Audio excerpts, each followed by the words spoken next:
क्या आप जानते हैं दुनिया के पहले शहर कैसे थे? पहले लिखने वाले लोग कौन थे? और पहला कानून किसने बनाया? वो कौन सी कौम थी जो मिट्टी से शहर बनाती थी और दरियाओं से तहजीब? मिस्र के पिरामिड से पहले, चीन की सल्तनत से पहले, दो दरियाओं के दरमियान एक जमीन थी, मेसोपोटामिया। मेसोपोटामिया का मतलब है दो दरियाओं के दरमियान की जमीन। ये टिग्रिस और यूफ्रेटिस दरियाओं के बीच वाक़ई थी, आज के इराक, सीरिया और टर्की के इलाकों में। तकरीबन 3500 क़ब्ले मसीह इंसानी तारीख़ ने एक नया मोड़ लिया। इंसान भटकना छोड़कर बसना शुरू हो गया और यहीं से शुरू हुई तहजीब।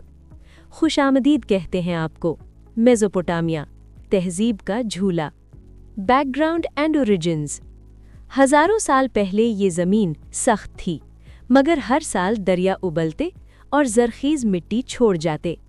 पानी ने ज़िंदगी दी, लोग यहाँ बसे, खेती शुरू हुई, जानवर पाले गए, नहरें बनाई गईं, छोटे गांव शहर बन गए। उरुक, उर, लगाश। इंसान सिर्फ जी नहीं रहा था, इंसान निज़ाम बना रहा था। Rise of civilisation. मेसोपोटामिया एक सल्तनत नहीं थी, बल्कि कई तहजीबों का सिलसिला। Sumerians, Akkadians, Babylonians, Assyrians. यहाँ बादशाह थे, मंडियाँ थीं और तिजारत दूर दूर तक होती थी। यहीं लिखाई पैदा हुई, क्यूनिफॉर्म। मिट्टी की तख्तियों पर इंसानी सोच लिखी गई। बुलंद जिगुराट्स बनाए गए जो आसमान और ज़मीन को मिलाने की कोशिश थे। मेसोपोटामिया दुनिया का मरकज़ बन चुका था। Daily life and culture. जिंदगी महसूस होती थी। किसान खेतों में, कारीगर अपने काम में, बच्चे मदारिस में मिट्टी की तख्तियों पर लिखना सीखते। कच्चे ईंटों के घर, बाजारों में अनाज, खजूर, कपड़ा। मुआशरा तबकों में तकसीम था।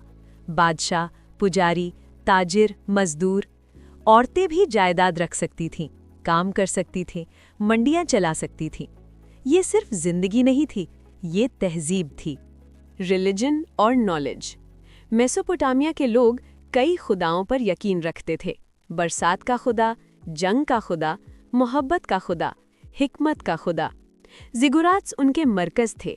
वो सितारों का मुतालिया करते, कैलेंडर बनाते, दवाई और इलाज करते और दुनिया की सबसे पुरानी कहानी लिखी गई, एपिक ऑफ गिलगमेश। इंसान ने पहली बार अपनी कहानी लिखी। अचीवमेंट्स। मेसोपोटामिया ने दुनिया को दिया लिखाई, कानून, शहर, school, science. Code of Hammurabi, पहला लिखा हुआ कानून। वक्त की तकसीम, 60 सेकंड्स, 60 मिनट्स। यही इंसानी तारीख को ज़बान मिली। कन्फ्लिक्ट्स। मगर ये ज़मीन महफूज नहीं थी। न पहाड़, न समंदर। हर तरफ से हमले। शहर शहर से लड़ता रहा, सल्तनत सल्तनत से। अकेडियंस आए, बेबीलोनियंस उठे, असीरियंस छा गए। जंग, कहत, तबाही। मेसोपोटामिया ताकतवर थी, मगर कमज़ोर भी। डिक्लाइन। वक्त के साथ ज़मीन कमज़ोर होती गई, जंगें बढ़ती गईं। 539 क़ब्ले मसीह बेबीलोन फ़ारसी सल्तनत के हाथ आ गया। तहजीब ख़त्म नहीं हुई, वो चुप हो गई। रीडिस्कवरी। हज़ारों साल बाद रेत के नीचे से शहर निकले। 19वीं सदी में माहिर कदीमत ने शहर दरियाफ्त किए। तख्तियाँ, बुत, लाइब्रेरियाँ, और इंसान ने अपनी इब्तदा दोबारा पढ़ी। मेसोपोटामिया फिर से बोल उठी। लेगेसी। आज हर किताब, हर कानून, हर शहर मेसोपोटामिया का कर्ज रखता है। उन्होंने हमें सिखाया कैसे रहना है, कैसे लिखना है, कैसे कानून बनाना है। उन्होंने शहर नहीं बनाए, उन्होंने इंसानियत बनाई। कंक्लूजन। शहर गिर गए, बादशाह मिट्टी बन गए, मगर ख़यालात जिंदा रहे।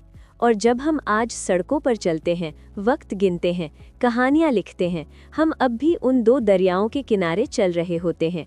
उनकी दुनिया ख़त्म हुई, मगर हमारी वहीं से शुरू हुई। अगर आपको ये डॉक्यूमेंट्री पसंद आई तो लाइक करें, शेयर करें और चैनल को सब्सक्राइब करें।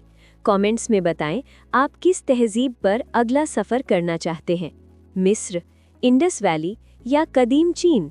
तारीख़ का सफ़र अभी जारी है। शुक्रिया, खुदा हाफिज।